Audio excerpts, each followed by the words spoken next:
Ladies and gentlemen of the internet, my name is Demigod Shmurda here, and welcome back to another video, and welcome back to another episode of Arrowverse Analysis.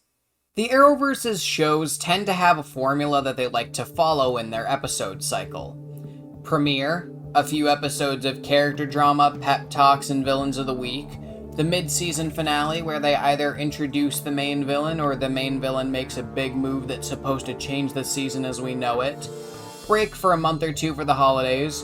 More drama, pep talks, and villains of the week with the main villain episode sprinkled in there every now and then. And the season ends with a big 2 to 3 part finale. Today, we're going to be taking a look at the mid-season finale episode where Arrow finally introduces us to the Dark Archer. Malcolm Merlyn is often hailed as one of Arrow's best and most compelling villains. In Season 1, so the episode where we finally see him don the Dark Archer uniform has to make an impact. In a season packed with mobsters, wealthy dirtbags, and Batman villains, the show needs the Dark Archer to stand out. Malcolm could easily just be another one-off villain, completely squandering his potential. But they've taken the time to build up Malcolm as a background villain, and now it's his time to take center stage. Malcolm is cold, threatening, calculating, and borderline evil. And I'd be lying if I said this episode didn't raise the stakes of the season for things to come. If this is your first episode and you're wondering how my rating system works, there's a detailed description down below, along with a link to all my other episodes of Overanalysis, but I encourage you to watch this one first. I'm sure you'll still enjoy it. Before we get into the episode, let's take a look at last week's poll. Last week's poll also had no votes, which is a shame because I was really curious about you guys' thoughts on that one. I'll be leaving another poll in the top line of the description of this video, so please make sure to vote on it once the episode's over. I'm really curious what you guys think about this episode. With that out of the way, let's return to the overanalysis. John Dahl directed the Dark Archer's debut episode, Year's End, which first aired on December 12th, 2012, and was Dahl's only contribution to the series. After Adam Hunt is killed by a copycat Archer, Oliver goes on the offensive in an attempt to take him down. Also, with the holidays rolling around, Oliver decides to throw the annual Queen family Christmas party. However, nobody seems to be in the holiday spirit. Will you come back for another pound of flesh? The fact that they don't show them going in is sick. And there's Malcolm's suit. Very distinctly different, and the arrows are black too. Cross 3 names off your father's list this week alone. Yeah, well, some of these guys are just giving it up now. All I gotta do is pay him a visit. Gotta take my nephew over to the mall so he can let Santa know what he wants for Christmas. I didn't even realize there were no holidays on the island. That just every day was... How do I stay alive? Maybe you can give the list a rest and just enjoy the holidays with your family. Besides, I hear St. Nick has a list of his own. I wager you're on the nice column. Go home, Oliver. I like that. That's a fun play on the whole list thing. Finally, we get some more flashbacks. Oh, shit. I forgot this happened. He has a plane. A way for you off this island. I think the Vigilante needs a better code name than the Hood. How about Green Arrow? Lame. That's so great. Did you know 7 of the names on the list are guys the Vigilante has had in his crosshairs? That doesn't match up with what Diggle was saying at the top of the episode, because Oliver's already taken down Adam Hunt, Martin Summers, technically Warren Patel, Jason Brodeur, Leo Mueller, and we can also technically count Frank Bertinelli. That's 6. Even if we take off if we take off Frank Bertinelli and Warren Patel, then yeah, that's 7. Wow, I just ate my own words. Holy shit. God, I am so warm and I have no idea why, dude. I am wearing short sleeves.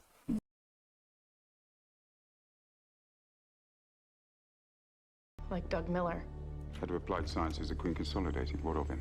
Mr. Miller may end up getting an arrow in his stocking. because he's on the list. The vigilante has struck again. He just put an arrow in Adam Hunt. But these black arrows aren't consistent with his MO, and neither is the fact that the Hood took Hunt for $40 million a few months ago. We're dealing with a copycat. Dun dun dun dun dun dun dun dun dun dun dun dun. Whoever he was, he's good. The grouping on Hunt's chest was tight. It's a compound bow, most likely. The guy's a legitimate archer. I think it's really cool that we see Oliver, like, analyzing the shooting pattern and that he's able to just tell instantly that it was a compound bow and stuff like that. But Oliver was not close enough to get a good enough look at the chest on, at the arrows in Adam Hunt's chest. So, look, I like this episode, but I'm gonna be fair. I'm gonna call out the stupid shit when I see it.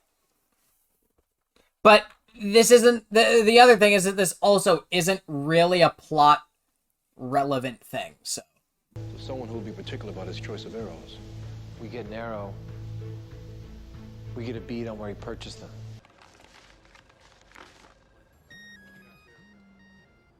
So, I have blocked lots of phone numbers in my day.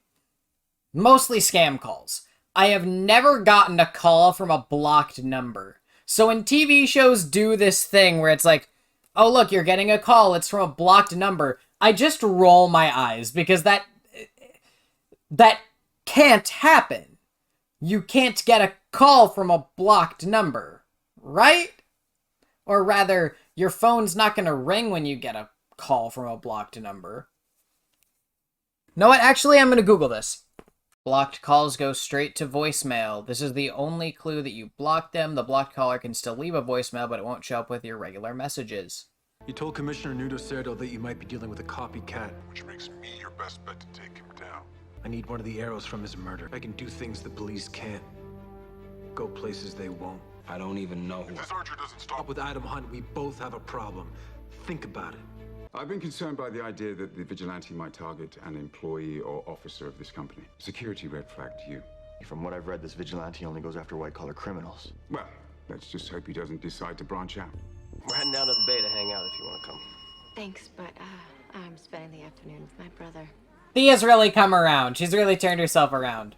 I like that.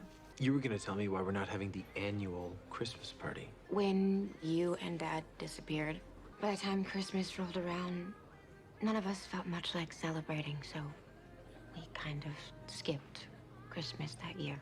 Every year. We're celebrating Christmas. I went 5 years without it, and then Thea tells me that you guys didn't have it either, and I'm the reason. So maybe now I can be the reason we have Christmas again. I say yes. I will admit, though, I had a little thing in the back of my head that was like, this kind of seems out of character for Oliver to be, like, so invested in this, but... And I'm still getting a little bit of that. I'm trying to push it aside. I'm trying to see if, like, I can delve a little bit more into it. Like he just said there, he hasn't exactly been the family member that he was trying to be, and now it's time to make up for lost time. But Oliver didn't even realize that it was around Christmas time at the top of the episode, so it's kind of, you know, there's a little bit of give and take there. Until 8 years ago, the Chinese military operated this island as a penitentiary for criminals deemed so dangerous they couldn't be safely incarcerated on the mainland. When the military shut the program down, my unit came in and disposed of all the inmates, with the exception of 2. Your friend was one of them. Who was the other? You met him. He presided over your interrogation. He tortured me. What would you do to capture the man who'd slaughtered dozens of people? That doesn't match up with what Slade says later. That Wintergreen was his partner. So if Wintergreen was trapped on the island penitentiary that Fires is talking about here, which is Lianyu, is that a retcon? Looks to me like Fires is a lying piece of shit. Douglas Miller came to see me today. He said your husband interrogated him, but his questions suggested a knowledge he shouldn't have of the list. I guess what I'm wondering is whether it's time for our associate to handle it. Commissioner, this is Nelson Ravage. The hood hit him earlier this week. Ravage wired back the money embezzled less than 5 minutes later. Hunt's murder is a page 10 story at best, but Ravage makes this a serial murder case. We can't let the public get wind of the idea that there are 2 of these nut jobs running around. Just catch one of these psychos. I don't care which one. Well, you can forget it then. And you are off this case, Sergeant. Don't bother trying to trace this back to me. You'll never make it through the encryption. There's a heating vent on the corner of O'Neill and Adams. You will find what you're after there. Here you can see that there's 3 different blades along the sides. One of them is straight up and down right here. And you can see there's actually a lot of detail put into these, where they're like spiked along the edges here. God, that's really cool. They put a lot of detail into this. You can even see that the metal curves in on one side. God, this is so well made. Obviously, I don't know like how practical this is, but for this show, it looks so great. So you can see here, this is from Vendetta. Oliver's arrowheads are slightly different than Malcolm's. Obviously, his is more full here, and it's only got the 2 blades. And obviously, then it's the green color, so it doesn't have those like holes in the center around there. Still sharp, though, along the edges by the looks of things. They really put the detail. They didn't just have Malcolm use the same type of arrow as Oliver. They made an entirely different, like, custom arrowhead than him. And especially for shots like this, I really appreciate all the detail that they did in this season. So I'm assuming then these are a bunch of names that Oliver already crossed off the list, because you can see Frank Bertinelli here and also Scott Morgan, who I pointed out in the last video. Interesting to note, no one else that we've seen Oliver take down on screen. Doug Miller was mentioned at the top of this episode, but there's no Adam Hunt, no Jason Brodeur, nobody like that's like a bigger name that we've already seen is on Felicity's tablet here. My buddy Steve is really into archery. Apparently it's all the rage now. Looks utterly ridiculous to me. Anyway, it's Steve's birthday next weekend, and I wanted to buy him some arrows. Thing is, he gets these special custom-made arrows, and I have no idea where he gets them. Could you find out where and when this was purchased? That particular arrow is part of a bundle shipment. 200 units. Sent to this address. Felicity, you're remarkable. Thank you for remarking on it. That's cute. And Merry Christmas. I'm Jewish. Happy Hanukkah. I really like that little detail that they just put in there.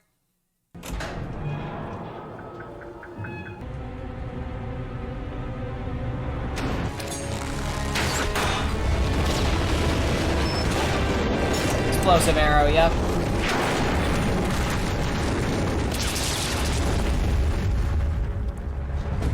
Now that shot was freaking cool, but how did Malcolm know Oliver was gonna go there? And so why would he know to set a trap for him? See, that's something that actually kind of is plot relevant that I have to talk about. I was gonna say the wreaths actually look pasted on, but then you actually get some detail from inside the house, so it looks like they actually did go into like a little bit of effort here to, you know, do something new with this sort of background. No, that's part of the tree. That's part of this tree, not part of like the inside that you can see. But yeah, they did actually go through a little bit of effort to add some of the elements to the house, which I appreciate. When you came home, you said you were through investigating Robert's death. I thought I could forget about it. But you told me too many lies, Moira. You embezzled money from the company. Salvaged the Queen's Gambit. Why, Moira? What was it all for? I would like an answer to that as well. For leverage. Against whom? People you've made very angry. Well, then let me help you fight them. I can't fight them. I am them.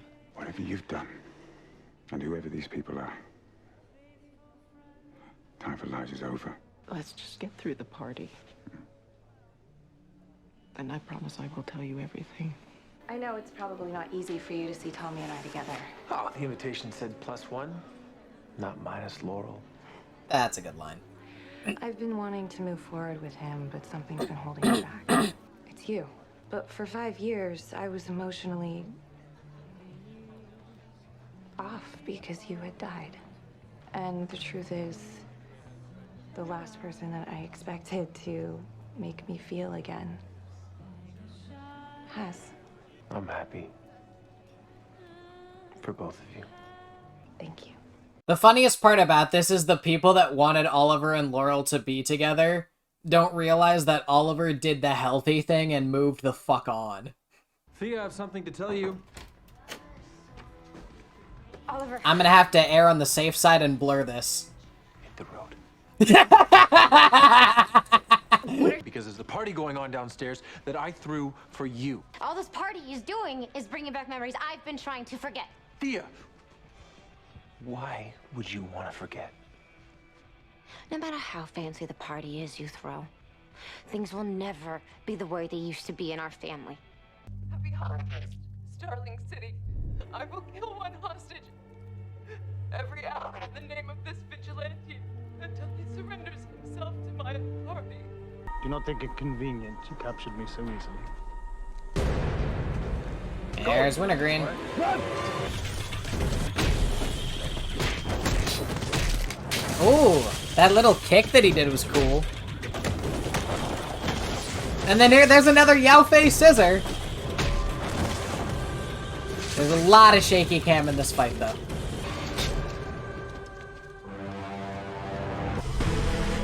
There he is. Get up on the roof. What about? I'll handle him. Move.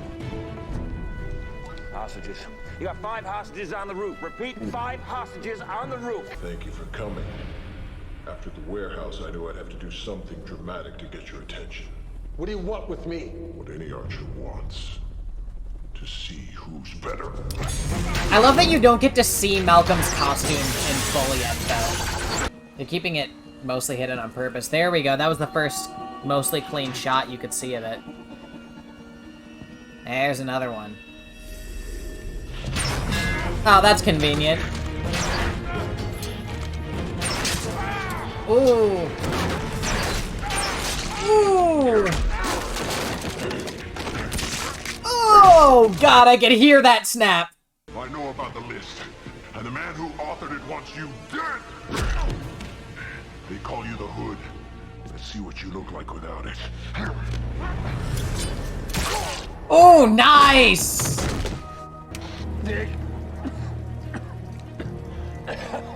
Help! You have a pneumothorax, 3 broken ribs, and a concussion, but the doctor said you're gonna be fine. Thank God you were wearing your helmet. I told them how you were on a bike and the semi pulled right in front of you. You bailed on your party. It seemed like the right move. I mean, like you said, it wasn't the best timing. Okay, but when I was saying that, that was me being a bitch. They are recognizing that she was a bitch? What show am I watching?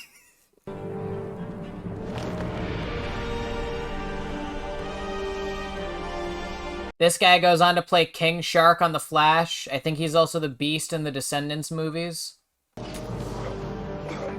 And he won't be harmed. Nor will he ever discover your involvement. You have my word. Steps had to be taken. That's what you said to justify Robert's murder. In 6 months, the organization's vision of what this city should be will be complete. Thousands of innocent people will be dead, and you'll feel nothing. That's not true. I'll feel a sense of accomplishment. Malcolm is going to level the Glades, which is basically the slums of Starling City. Thousands of people are going to die. And actually, I think totals to like... It was like 500 some. Like 500... Why do I remember that the exact number is 513? God, I am a mega nerd, dude. Mans does not give a crap. Of course, it was because that was where his wife died, but still, it's like, Mans does not give a crap. You know, Dig, when I confront somebody on the list,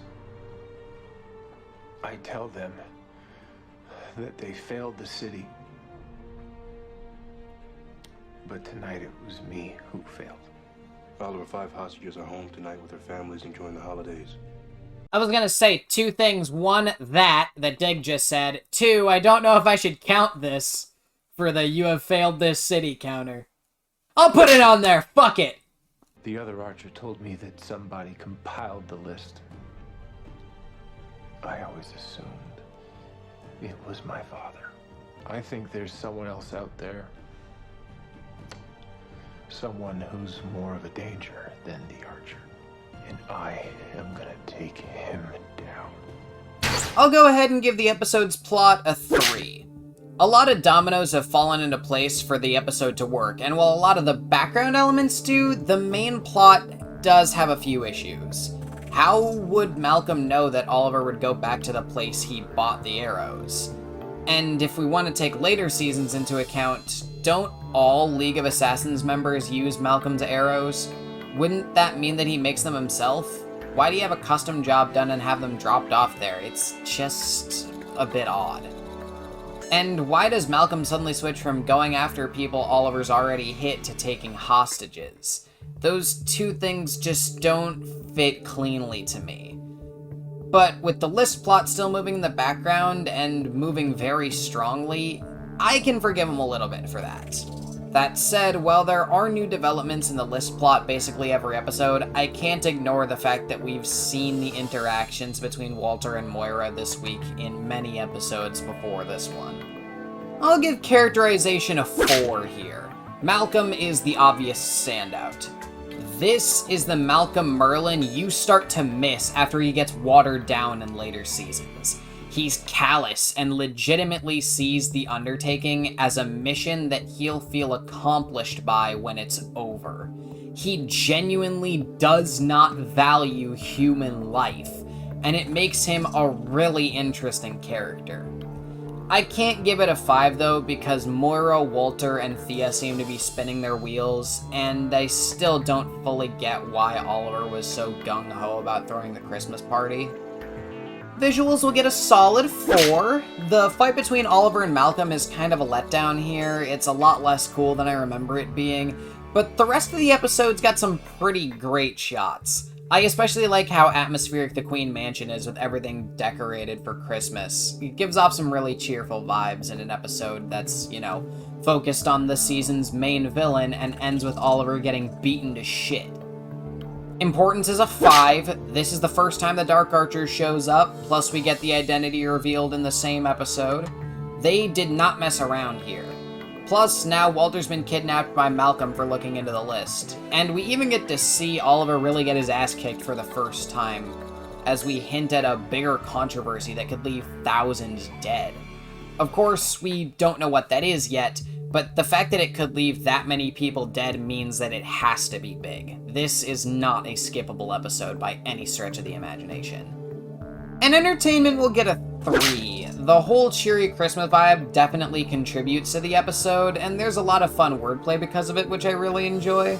And even though the fight between Oliver and Malcolm is a little disappointing, the buildup of Malcolm's character more than makes up for that. I enjoyed this episode a little bit. That gives this episode a score of 19 out of 25, putting the season scores back on track after the Huntress duology. Now, let's get into the wrap-up. I don't really have a lot to say after this episode, so I'm just going to give you guys this week's poll. Which season did Malcolm the best? Was it season 1 where he was a full-on villain with a sympathetic motivation? Season 2 and 3 where he was a cunning and manipulating League member? Or season 4 and 5's washed-up take on him attempting to be a father figure? I think we all know my favorite, but try to keep my opinion out of it and base it on your own judgment. But anyway, that is it for this episode, guys. If you enjoyed it, please be sure to leave a like and a comment. That'd be greatly appreciated. Also, be sure to click that subscribe button if you haven't already, so that you can join us as soon as freaking possible. And while I'm plugging everything else, be sure to click the bell so that you get notified whenever we upload one of these crappy videos. But apart from that, I will see you guys in the next one. Peace out, guys. This is Demigod Shmurda. Edge!